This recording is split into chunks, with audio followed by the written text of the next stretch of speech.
Toys, cartoons, even breakfast food is nothing sacred. They are targeting our children and using other children to do it. My name is Matthew Odegaard. Welcome to Church Public. Let's get started.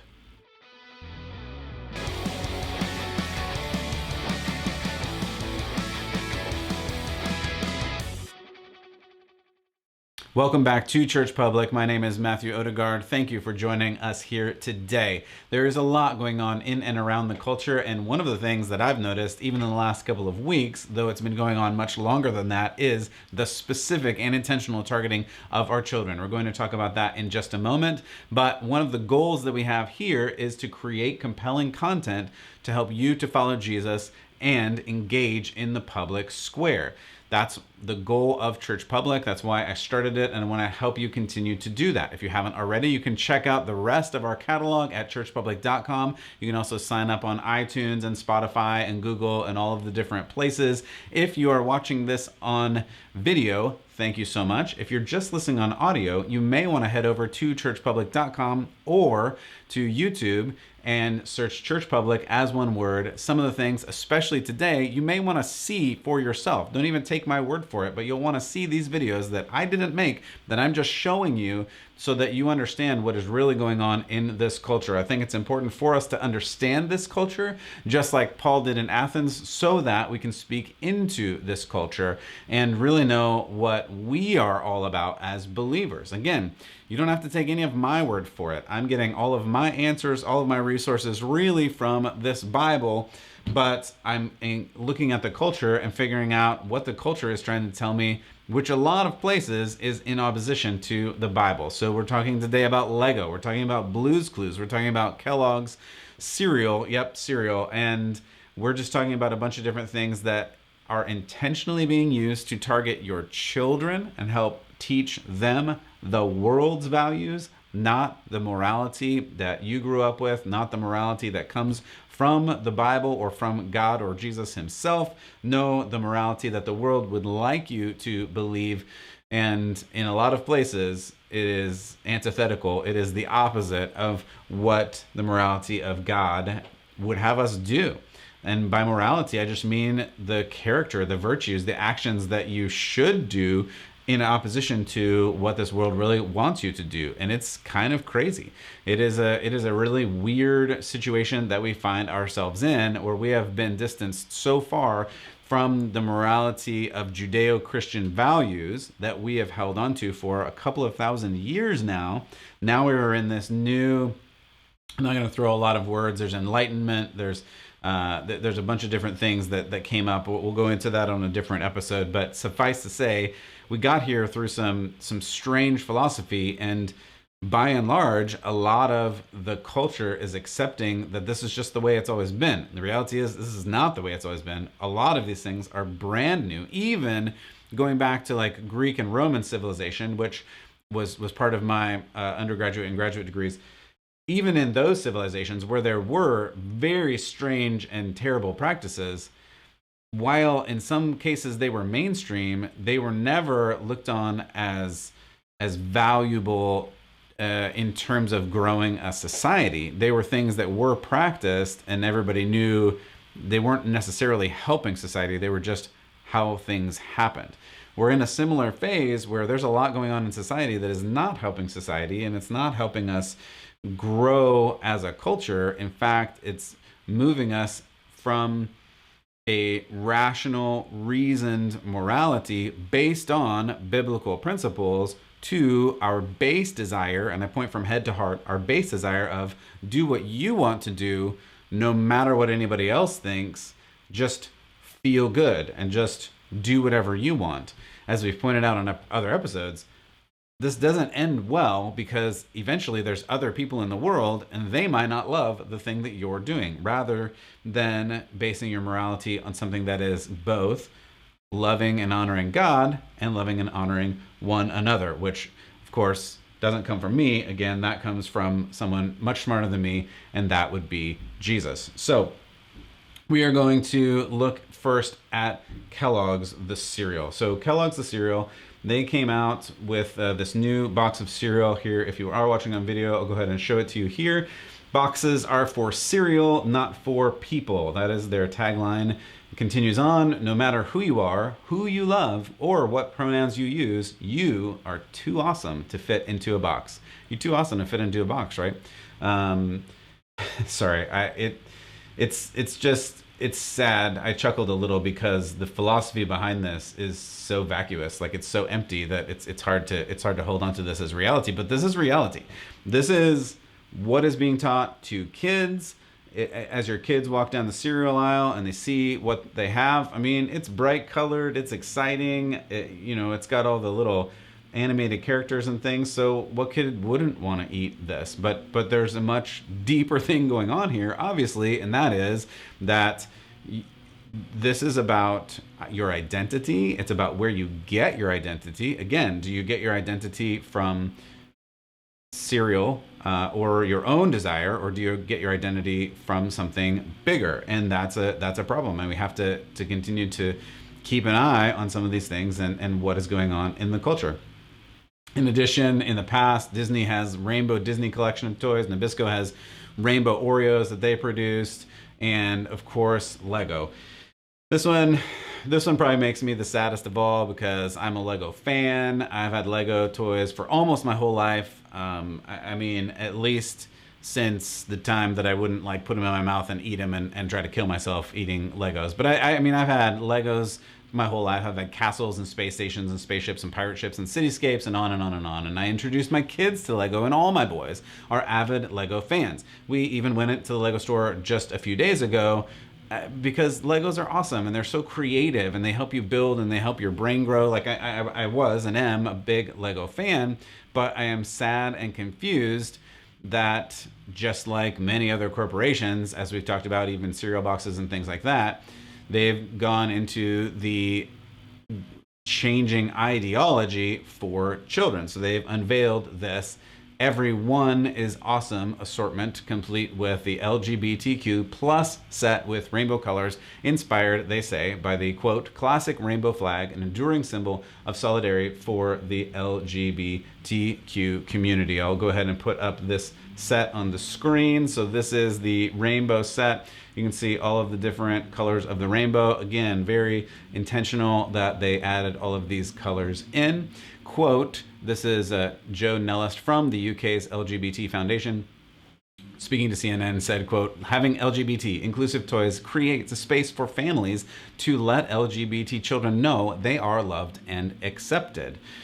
Matthew Ashton goes on to say, this was the designer. He said, quote, we've made sure to include black and brown colors to represent the broad diversity of everyone within the LGBTQIA plus community. A lot of letters there. We've also added in the pale blue, white, pink to support and embrace the trans community. And this is still him talking. I purposely put the purple drag queen in as a clear nod to the fabulous side of the LGBTQIA plus community, Ashton explains. And as far, I mean, we're talking about Legos, we're talking about toys here, but this designer says that in this one case, in this purple figure, they've actually expressly given identity and gender assigned to this purple figure as a transgender figure. So this purple minifigure with the, this is their description, slightly, highly stylized beehive wig is, quote, a clear nod to all the fabulous drag queens out there. This is what Matthew Ashton said. It's just, again, kind of sad to me that Lego is bowing down to this whole situation and creating toys. You know, and I'll just say this. My kids love Lego. They like to play with toys.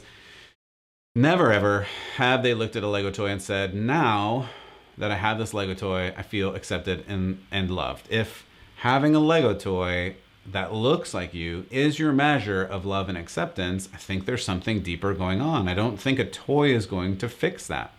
I do honestly feel bad for you if that is the baseline that you're putting your identity in, whether a toy looks like you or not. But I think there's something deeper going on. I think you have to find what is really going on inside of you to address that. Cereal, toys, kids' toys, even other external things are not going to fix what's broken in you or in anybody else.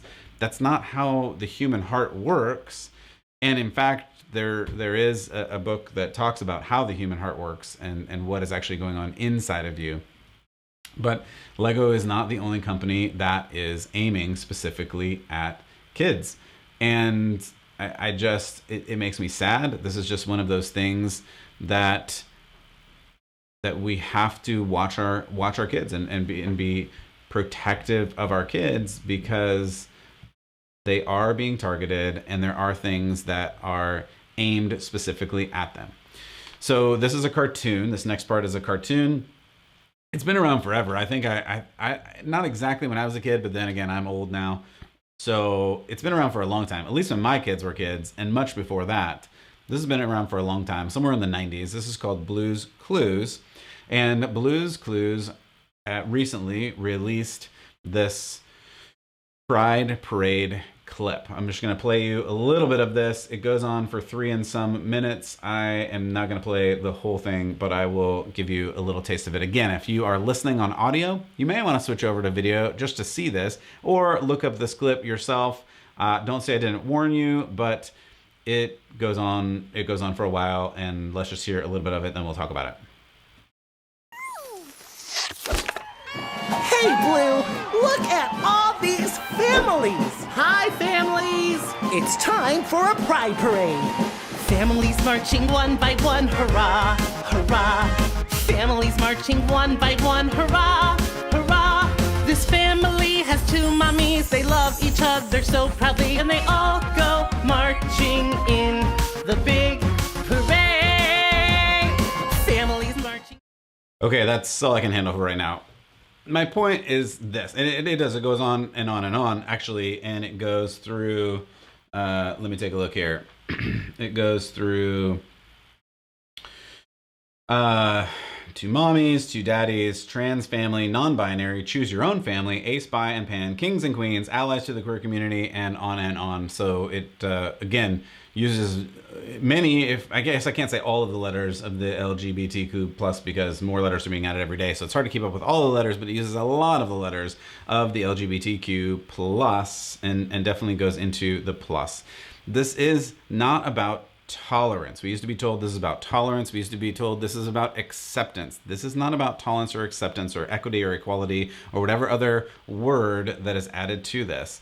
This is about destroying the family. That may sound harsh, but that is really what this is about. It's about destroying the family. As you notice in the language is very important.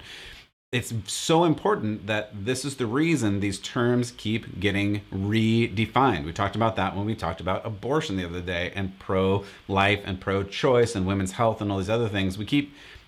They keep adding these different definitions to obfuscate, to cover over this idea of what it really is. And definitions do matter, and reality matters. The reason reality matters is if you suddenly start talking about something that is outside of reality, then no one knows what you're talking about. You can say whatever you want, sure, but we can't have a dialogue, a conversation, and come to what is the truth. And I keep saying this over and over again. It's very important. Truth matters, because truth helps us relate to reality, not just biological reality, physical, like in the terms of physics, reality, and spiritual reality. Those things are real. The reality of biology, the reality of physics and the physical universe and the natural world, the reality of there being another component to this. We're not just bags of flesh. We have a spiritual side to us. There's a spiritual reality. And if we can't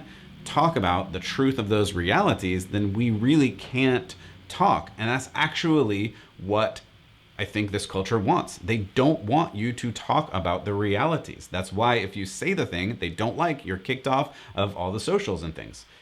It's really interesting, sad, terrifying maybe, that truth is being pushed out of this conversation, but we have to continue to talk about true things and bring true things in. So this clip is talking about destroying the family, and the language is key here.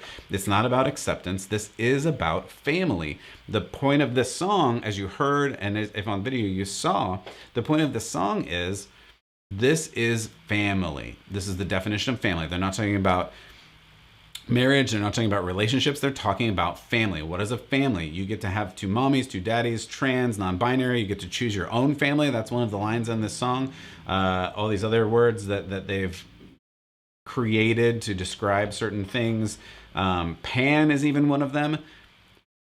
Pan is very small. It's the P or the silent P or something in this alphabet soup, but it's an important letter because now we're talking about pan.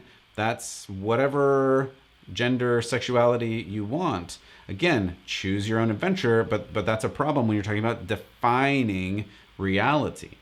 When you remake the family outside of the natural order and outside of the biblical order, you don't create something new.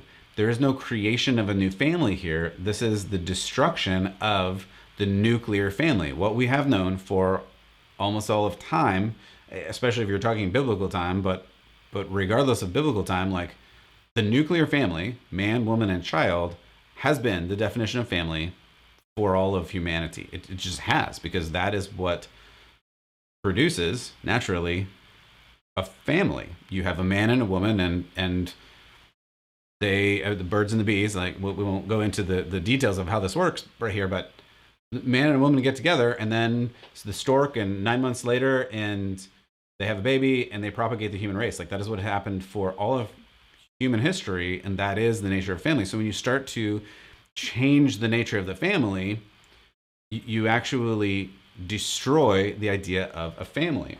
You're not redefining family through this. You are destroying it. And again, that may sound harsh, but that's the reality of what's happening.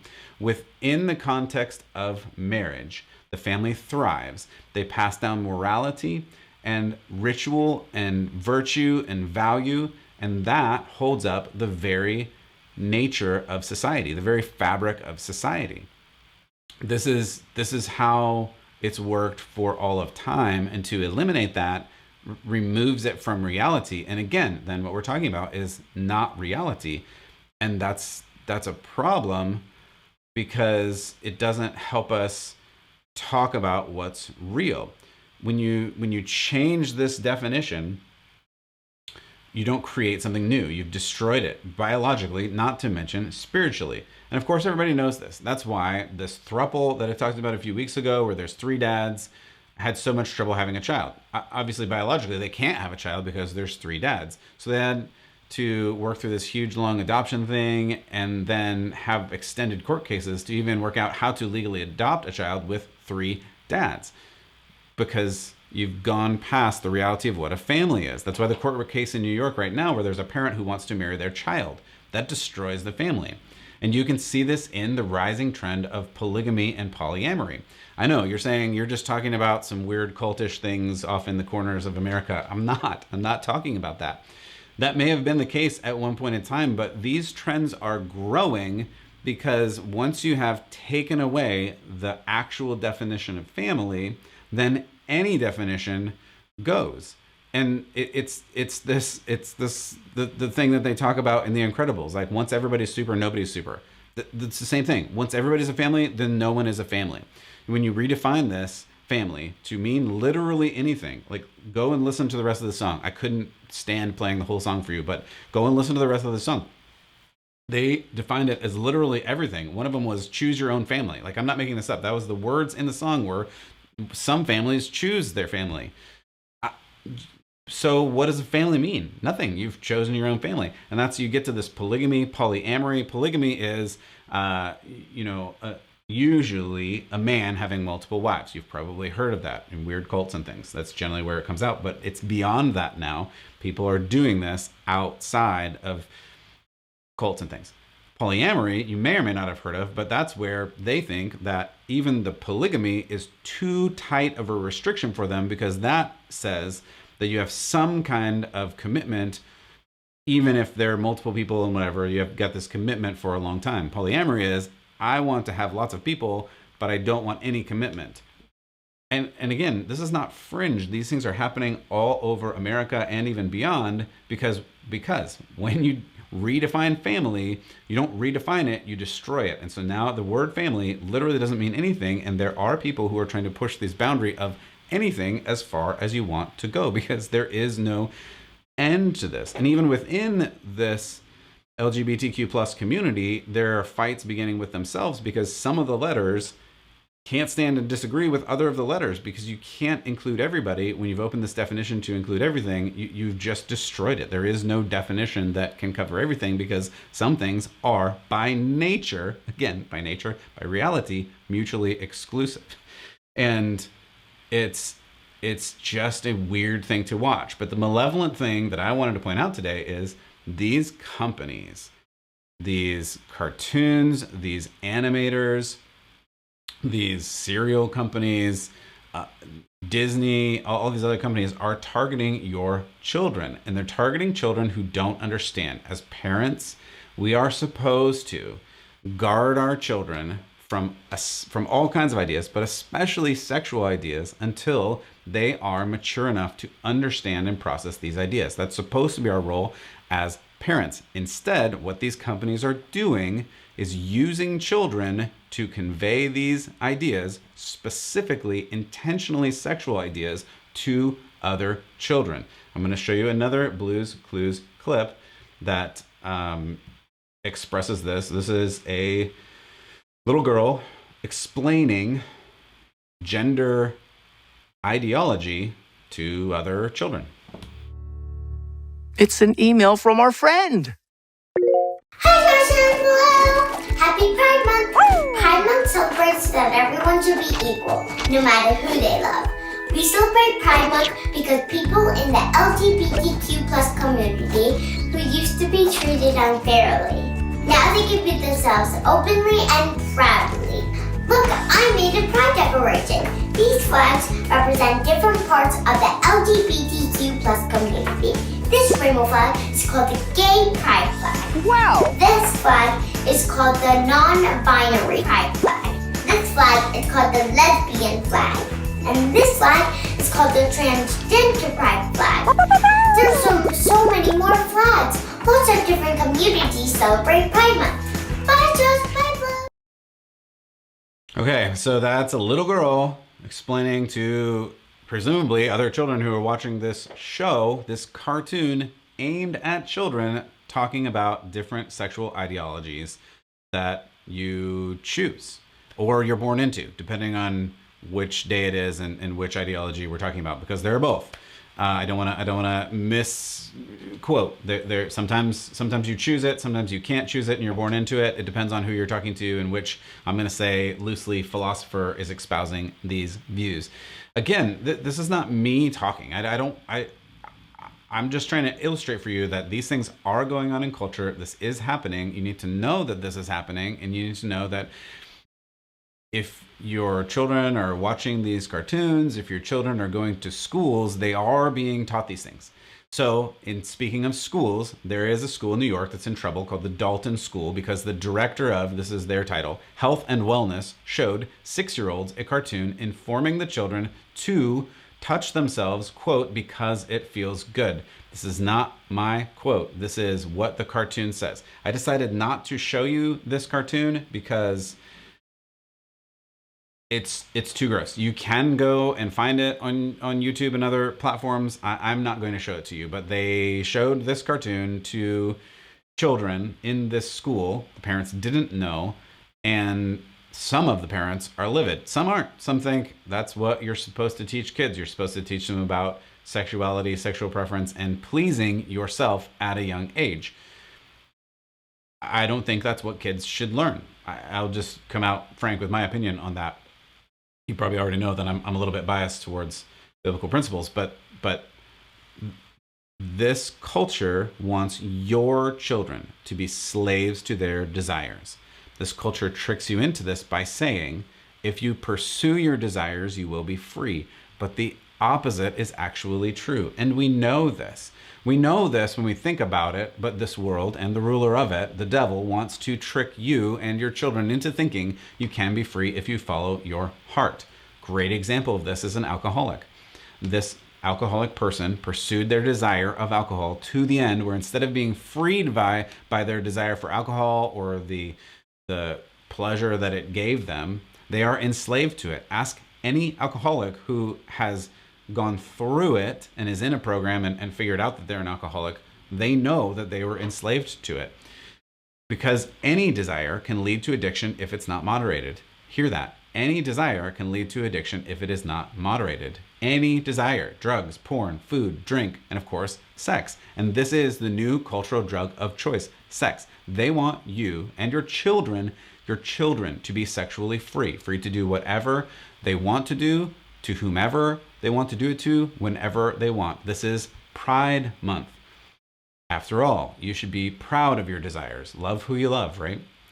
What if that desire goes against another human? What if that desire goes against God? Does that matter? And how do we measure that? Do you keep pursuing the desire of your heart until you crash and burn and end up in AA or NA or SA or any of the A's? There might be a writing somewhere that can save you the heartache, or save someone else the heartache, or protect these innocent children, God help us, or save your soul.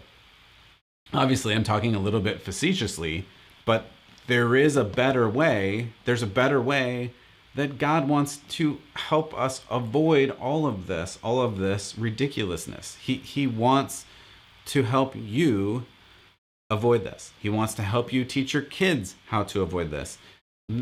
And we should protect our kids. We should not teach them to be sexual before they are mature enough for that. We should teach them appropriate and age-appropriate values. And just as a reminder, if it wasn't clear already, pride is not a virtue. Pride has never been a virtue. In the Bible, pride is one of the 7 deadly sins. Pride goes before a fall, among other things. I could keep going. There are a million proverbs about this, plus letters and Jesus himself. But even outside of the Bible, if you don't believe anything else I say, and you don't have to take my word for it. Outside of the Bible, in Greek writing, hubris, pride, leads to downfall many, many times through many, many characters. In Shakespeare, pride destroys character after character, and on and on. And this is something that we know, but we ignore because we want what we want, and we want it now, like Veruca Salt, right? We want it now, and we want to be God. So what do we do with this? I mean, this is a heavy topic. It's hard because it's personal. Some of you know people, some of you have family members, some of you may be struggling with this yourself, and I feel bad for you. I can understand, I cannot understand it. I can appreciate the hurt that you have. I can appreciate the hurt that you have because of the desires of your heart, and the desires of your heart leading you to places that are not good for you. And that's ultimately a really hard place to be. I get that because I'm a broken person too, and I do broken things all the time, and I'm an idiot all the time. Sure, I am. And when I am, I will apologize for it because I can do that. And I try to be at least self-aware enough that when I say or do something to offend somebody, I can own up to that.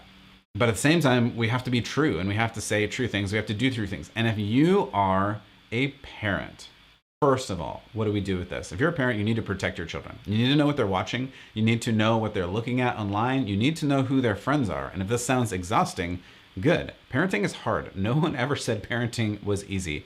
I don't think I've ever heard anyone utter the phrase parenting is easy. Parenting is probably the hardest thing you will ever do. That is because you are responsible for teaching another human how to live on this earth, and you need to act accordingly.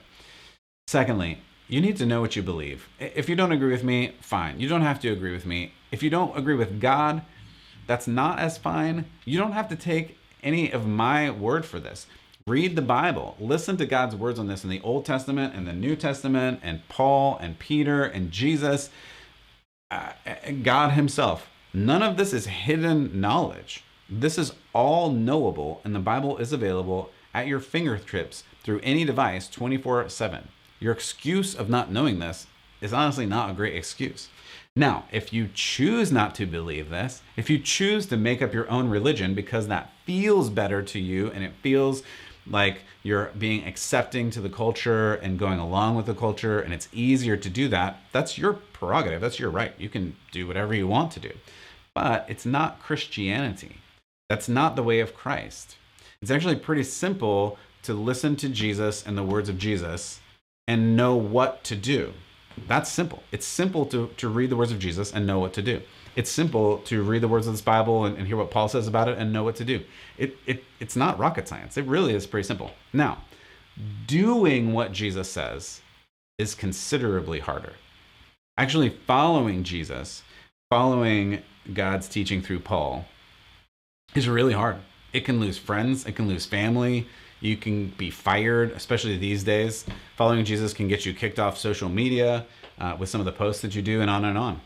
But following Jesus is the only way to be accepted by God. Again, that's not me talking. That's Jesus talking. If you believe in Jesus and you believe you want to be a Christian, which is a little follower of Christ, a little Christ, then you have to do what Jesus says. That is the only way. There's no other path, despite what the world tells you, despite what you'd like to believe, despite the hurt that you feel, despite the brokenness of the world and the injustice of this world. There is no other path. The world, the devil, the culture lies to you constantly, and that is actually their job. You don't think the world has a job? You don't think the devil has a job? He does. The job of the devil is to lie to you and deceive you, and he's been using the world and the culture and the society and the people in the world for thousands and thousands of years, and he's really good at it. He started in the garden and did pretty good there, and he's probably only gotten better since then. The only way we can succeed is if we partner with the truth, capital T, who is a person named Jesus. Jesus said this. All the writers of the Bible say this. Jesus is the only way. Following Jesus and doing what Jesus says is the only way to get through all of this. Pastors, priests, apostles, disciples, teachers for 2,000 years plus have said this. My role here is to help remind you of what is a lie and what is the truth. You have to decide what to do. And for my part, I hope that you will keep the faith.